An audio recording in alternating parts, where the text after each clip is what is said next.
Hello అండి, good morning. మీ సాదిక్ మాట్లాడుతున్నాను. నవేసాయి project డైరెక్టర్గా ఒక మంచి అప్డేట్ ఇద్దామని ఒక ఇన్ఫర్మేషన్ ఇస్తున్నాను. ఈరోజు యాక్చువల్గా ఫేజ్ 20 మా కంపెనీది ఏదైతే ఉందో జస్ట్ ఇక్కడి నుంచి 220 కిలోమీటర్ల డిస్టెన్స్లో 120 ఎకరాలు ఈరోజు లాంచింగ్ జరగబోతుంది. ఎన్ఎస్పి అంటే ప్రాజెక్ట్ లాంచింగ్కి బిఫోరే మా దగ్గర మొత్తం టోటల్ సోల్డ్ అవుట్ అయిపోతుంది. ఇంకా మేము సైట్ కూడా వెళ్ళలేదు.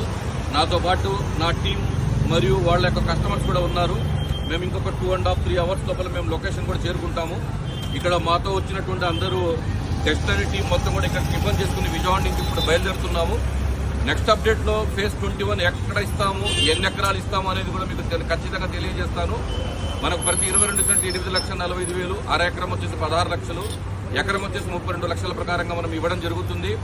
ఎన్ఎస్పిలో most trusted organisation in India. మనం మాత్రమే ఇండియాలో ఫార్మింగ్ చేస్తున్నాము. అలాగే రెడ్ వుడ్ పర్చేస్ చేస్తున్నాము. అలాగే మనము వుడ్ పర్చేస్ చేసినటువంటి దాంతో ప్రొడక్ట్స్ కూడా మ్యానుఫ్యాక్చరింగ్ చేస్తున్నాము. నేషనల్ ఇంటర్నేషనల్ సప్లై కూడా చేసేటటువంటి ఏకైక ఆర్గనైజేషన్ ఏదన్నా ఉంది ఇండియాలో అంటే నవ్యసాయి ప్రాజెక్ట్స్ మాత్రమే ఫ్రెండ్స్. మేము చాలా మందికి చెప్పాము. 20లో కొంతమంది చేరుకున్నారు, మరి కొంతమంది 21లో వద్దామనే ఉద్దేశంతో వెయిట్ చేస్తున్నారు. మాకు కూడా ప్రస్తుతానికి ఫేజ్ 21 ఎక్కడ అనేది తెలియదు. నెక్స్ట్ అప్డేట్లో మీకు ఫేజ్ 21 ఏ లొకేషన్లో ఎన్ని ఎకరాలు వస్తుందనేది తెలియజేస్తాను. మిస్ అవ్వకుండా ఖచ్చితంగా మీరు ఈ ఫోన్ నెంబర్కి ఫోన్ చేయండి, మరిన్ని అప్డేట్ తీసుకోండి. ఖచ్చితంగా 21లో మీరు మళ్ళీ మాతో జాయిన్ అవుతారని, మళ్ళీ ఇక్కడి నుంచే మన జర్నీ కూడా స్టార్ట్ అవుతుందని అనుకుంటున్నాను. ఖచ్చితంగా thank you friends, thank you very much.